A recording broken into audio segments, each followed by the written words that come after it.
राज्यसभेसाठी राष्ट्रवादीकडून राजेंद्र जैन यांना उमेदवारी। सुनेत्रा पवारांच्या रिक्त जागी गोंदियाच्या राजेंद्र जैन यांची वर्णी। जैन हे प्रफुल्ल पटेल यांचे निकटवर्ती आहे। नवी दिल्लीमध्ये आज इंडिया आघाडीची बैठक। 5 राज्यांच्या विधानसभा निवडणुकीनंतर होणार महत्त्वपूर्ण चर्चा। उद्धव ठाकरे व्हिडिओ कॉन्फरन्सिंगद्वारे राहणार उपस्थित।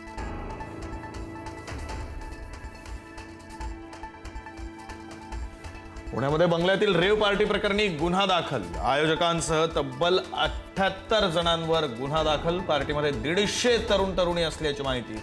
एकूण 7 आयोजकांनी केलं होतं पार्टीचं आयोजन।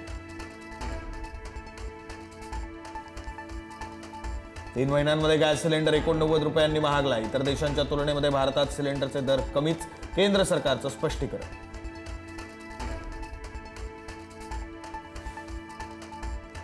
मुंबईमध्ये वॉटर टँकर असोसिएशनचा आजपासून बेमुदत संप। मागण्या मान्य न झाल्यास संपाचा बडगा। टँकरवर अवलंबून असणाऱ्या मुंबईतील व्यवसायांना बसणार फटका।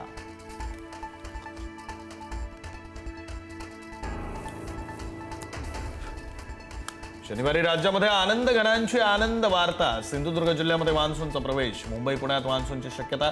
आज विदर्भातील 5 जिल्ह्यांना पावसाचा ऑरेंज अलर्ट। पुण्याला पुढील 3 दिवस पावसाचा येलो अलर्ट। पुणे शहरासह परिसरामध्ये मेघगर्जनेसह पावसाची शक्यता। पुणे हवामान खात्याचा अंदाज। पावसाळा उंबरठ्यावर असतानाही नागपुरात उष्णतेचा तडाखा कायम। काल कमाल तापमान 43.8 अंशांवर, ब्रह्मपुरीमध्ये सर्वाधिक 45.2 अंश सेल्सिअस तापमानाची नोंद। जळगावच्या सराफा बाजारामध्ये सोन्या चांदीच्या दरामध्ये घसरण। सोनं 2,500 रुपयांनी स्वस्त। सोन्याचे दर प्रति तोळा 1,60,000 तर चांदीचे दर प्रति किलो 2,67,000 रुपये।